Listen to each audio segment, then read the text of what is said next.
If you banned the word sales, you could never say the word sales ever again. Okay. What would you say instead? Serve.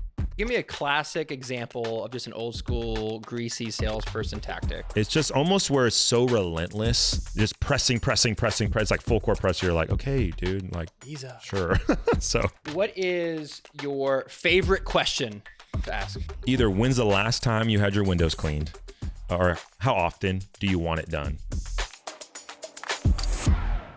If you are standing on a driveway with your client and you're using an old school, sleazy, greasy sales pitch to try to win their business, then you're not doing it right. Today's guest is Kevin Valle at Pink's Window Cleaning, and he has a much better approach to how to, quote, close the deal. We're gonna get into how to do it ethically so it feels good and their client is served. So Kevin, welcome to the show. Hey, thanks, Adam. Glad Happy to be you're here. Come on. Do you agree that there's an old school way of selling that seems to be going away, and there's a newer way, a better way of doing sales, at least for home service businesses? First, you hear the word sales, and you get kind of like, ooh. And then it's like, well, I don't want to be a sleazy, slimy salesperson. I'm like, okay, like, let me ask you something in your normal life. Are you a sleazy, slimy person? And they're usually like, well, no, I don't think so. Okay, so then why all of a sudden, when what I would say is I'm trying to help solve someone's problem, do I have to get all icky and weird about it? And so I think that's been one advantage of mine, so to speak. And, you know, whether it comes natural or not, you know, I think to me it's, hey, I'm here to help solve a problem.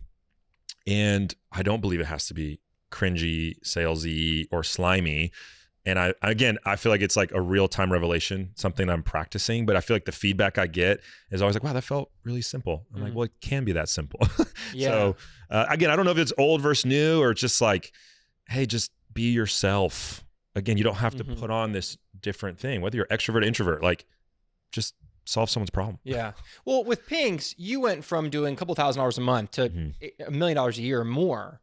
So clearly whatever you're doing is working, which is good. What are some of the things that you do in the sales process? Yeah. Let's get nitty gritty. Like, what do you call it? Are you called a salesperson? You called it, you clearly, I'm guessing you're not called a salesperson. Yeah. So what are some of those specifics? Yeah. There's coaching and encouragement. Again, when it was just me, when we were doing, I think our first month was $3,000. It was me and one guy, one of my old college students. So it really was like, I'm the salesman, I'm the manager, I'm the tech, I'm everything. Whereas now you fast forward 2 years, we just cleared 80 grand across our locations because we've expanded. That was the first time we ever done that. But I have a couple managers, not just 2 techs, about 15 to 17 techs. So it's a different landscape. So that also stretched me to go, okay, what's up here? What's maybe in here? How do I get that into my guys? Now, I think a lot of the guys we find have that naturally, but I think part of what getting there, we do say in Pink's, you want to become the mayor of window cleaning. We're kind of saying that phrase. I think you should be the mayor of the trade, whatever that means. What's wrong with using the word, hey, I'm here. We all know why I'm here to sell you window cleaning.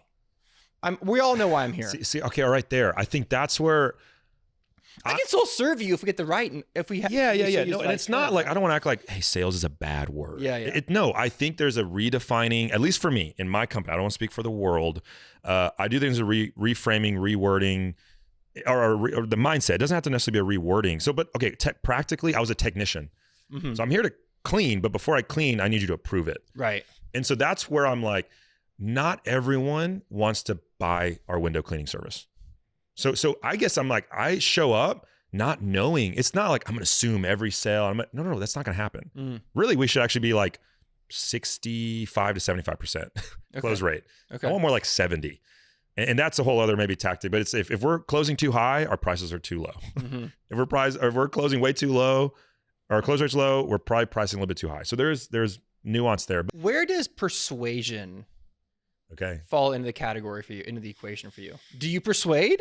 Yeah. Okay. Do you try to sell? Okay. Yeah. So you're come on. Now you're touching something. Because you give people options, let them choose. For sure. Well, what if they say, well, I got another quote? Yeah, totally. I'm okay with persuading. I've also learned I don't really care. I mean, I'm thinking of a lot of testimonies. One of my favorite ones, I don't know if we can get all into it, but I'll say this. We have a really awesome country club in one of my cities. Okay. They already had a quote. They were already getting them ready to be booked. I just started asking questions though. I'm a big questions guy. I kept talking, asking how they feel about it. Is it good? It's going to take them 5 days. I was like, take them 5 days. It'll take us 2 days. So we just started having the conversation, but I'm learning pain points. I said, well, surely they're like, I mean, this place, y'all expect your patrons to come, in the nines. They can't be here without a tucked in shirt. I know the country club enough to understand that. So I said, so your uniforms have to be like pretty spot on, right? Like, oh, actually, they don't wear uniforms. Well, then like I just start prodding. We end up winning that client. Through that was I learned what their needs were. I learned what their pain was. And again, I wasn't trying to manipulate. I just said, hey, this is kind of who we are. This is how we do it. Does that fit y'all or not? Mm-hmm. And those people can kind of start to self-discern, I think we're supposed to have y'all. And now they're one of our best recurring clients. Kevin, let's pause for a minute. This is great, but I love talking about sales. But Jobber also helps our sales process. Absolutely. How has Jobber really turbocharged, really amplified your sales process to the next level? When I tell people we have the most, world-class service or world-class everything, it's our equipment, our back office, and Jobber's a part of that. And so one of my favorite little features is, again, window cleaning can be a lot. What I love is when you have that honest conversation and they may say, I want everything. I say, well, hey, let me show you what's maybe recommended. And then I love the feature because they can toggle optional if I set it optional. So it's, hey, you could see it whether you wanted 10% off, 20% off. I make that a line item. And so then I almost kind of like at a menu at a restaurant, I can show them, hey, you can mess with it and you can change it and it'll add the sales tax. You'll know exactly to the penny what you'd get. And that little feature has been really awesome to say, hey, these are things we suggest. These are things you talked about. Mix and match and see which one works best for you. It's so simple, but so powerful. Yeah, and we'll come out tomorrow or the next day. If you're not using Jobber for your sales process, you need to, whether it's for quoting, optional line items, the follow-up, the emails, the texts, all those things, the organization, you need to use Jobber today. Start your free trial. Go to jobber.com/podcast deal, get the exclusive discount, and start using Jobber today. There's listeners out there who never ask a question. All they do is talk and talk and talk. Yeah. And we're just going to talk to you, right? You gotta shut up. Yeah. And you ask them a question. You need to 100%. Talk 30% of the time, so they can talk 70. Yeah. Well, you're talking 90%. Yeah. And so there's people out there that just need to hear this hard truth that you must ask your prospect so many questions. Yes. And even I would say, I mean, like, what is the whole, I know there's all these adages, but it's like, before you can be, heard, you got to listen. Right. Mm-hmm. And I'm sure I'm botching it, but that essence, and you're so right. And that's something I do try to teach people, not just in Pinks, not just my business. In life, in marriage, in family. But just everywhere. It's like, it's everywhere. Everywhere. Is ask questions. And everyone's like, what's the right question? Just start asking questions. So, but for me, we used to say, if a quote takes 15 minutes, how much am I talking about window cleaning? Not very much time. 90 seconds? Truly. But I love it because it doesn't feel not just like a game. It's like, can I seek to understand this person and go from an adversary, which as soon as you door knock, or even if they fill out their guard up, how do I become your ally? How do I get to the same, not across the table from you? How do I get next to you? Yeah, I'm doing that in those 13 and a half minutes. So when I show up, oh, hey, you want to meet me around back? They just want to get you. Oh yeah, hey, real quick, who did your flower bed? They're like, oh, such and such. Oh my gosh, my wife, I gotta have to learn who did. She would kill to have these. We start talking. Then like, oh, did your daughter go to A&M, or just conversation? By the end, it's, oh, by the way, yeah, I have that quote for you because Jobber and all that's so great. Yeah. Like, so what do you think about that? Y'all said you had that event coming up this weekend. Does Thursday or Friday work for you? Do you trickle out the price as you go? One thing I've learned a lot over the years as I study sales and as I do sales is a lot of times at the very end, you've had this great rapport, great conversation. You just feel like it's in the bag. And then you spin the iPad around and you show them the number. They're like, oh, that's too expensive. Goodbye. And it's whiplash. You think, well, what just happened? I thought they were going to buy. There are times where, again, if you can set the right frame. If I saw these big windows, some people are like, oh, I have 3 windows. Sometimes when you take a look, like, ooh, Mrs. Smith, like, I didn't realize they were that big. Hey, no, we can do it, but it's a lot bigger windows than I thought. So there's little conversational moments of like, for sure. Okay, let's like, this might be a pretty big job. Now, again, I'm not trying to manipulate. I'm just trying to give her, that's a big proper expectation. Big window. So if you can set proper frames and be honest too, like, yes, we're the experts, but there's times like, hey, I'm gonna tell you right now, people want a confident person. I can be confident and not have the right and not know how to do it. Even in not knowing the answer, I believe there was a level of confidence I exuded of just like, hey, there's an assurance that I got you. And if people can feel that, even when you're giving them the sales quote, price, cost, it comes back to trust. Have you built enough trust with that person to know you're on their team? Or are you just thinking of the next job, next quote, next thing? And again, people may not believe this. When I used to come in on Monday meeting, we'd have no jobs Tuesday, Wednesday, Thursday, Friday. This calendar was wide open. Do you think when I went to people, hey, you know what we could probably do, Mrs. Betsy? I think we could actually fit this in tomorrow. I know we have space Wednesday and but we could actually probably make it happen tomorrow. What do you think about that? Oh, that'd be great. They're like, oh, that sounds great. Really? You could fit it in tomorrow? I think we can make that work. Again, I'm not lying, but I'm not also, we really need work tomorrow. You know, and so again, but there's a level of assurance in that. But if I can also not be so desperate for that, I need this right now. Obviously, you're good at this, but you have a team. So how do you bake this into the whole cake? Again, I don't want to act like I've figured out all the sales problems. To me, it's how are my guys doing? So one, there's just, I love the word apprenticeship. Come watch me. It's not just send a video, look on Andy Elliott online, which is very cool, whatever. But like, hey, come see how I want to take care of our people. So even, I have a whole thing on how, when I'm filtering people, it's like, do I like being around you when I interview people? That's a big one, yeah. Because if I don't like being around you personally, why would I want to put you in my mom's house, my whatever, neighbor's house? So there's a little bit of that personable stuff. But for me, it's, are you getting to see me do it? So I've either modeled a phone call, and I guess I'm shouting out, well, I'll say our phone service. For the business, it records our calls. So one, they can listen to calls I've done. They can watch me do a call.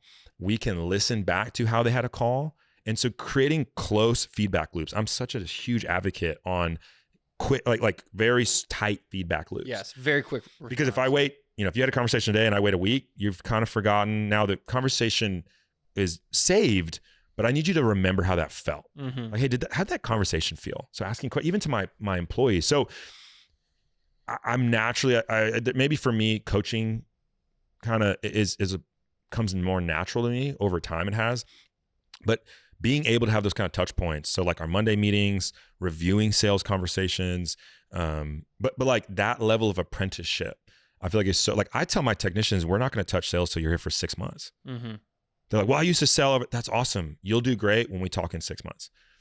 But my whole philosophy is I need you to know who we are, what we're about. Why are people so excited? But it's not just our Instagram. It's not just our cool sweaters, although that's really cool.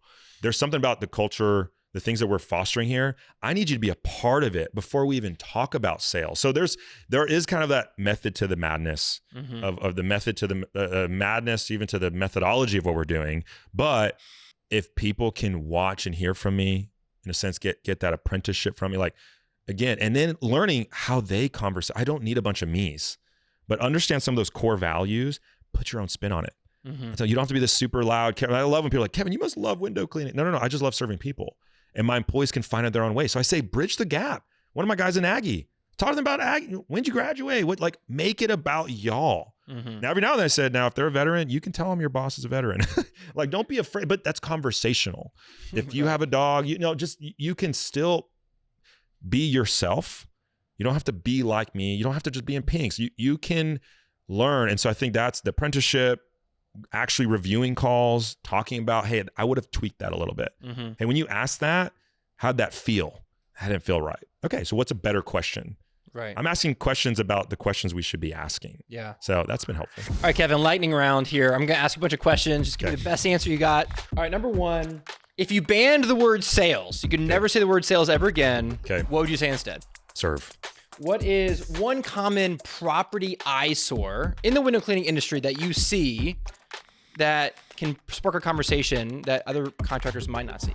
When I go to certain buildings, big commercial buildings, especially like those newer ones, you'll see these suction cups where you can tell where they installed the windows. They're usually about maybe 10 feet higher. And I love it because I'll just spark the conversation. I'm like, oh, is this building new? They're like, no, we've been here for like 20 years. Oh, wow. Well, I just saw the suction cup. Well, it's in between the glass. No, and I go grab my ladder and I get up and like wipe it. And so that it just shows me that whoever told you that was a clean window, it's not. It's dirty. What is your favorite question to ask? Either when's the last time you had your windows cleaned, or how often do you want it done?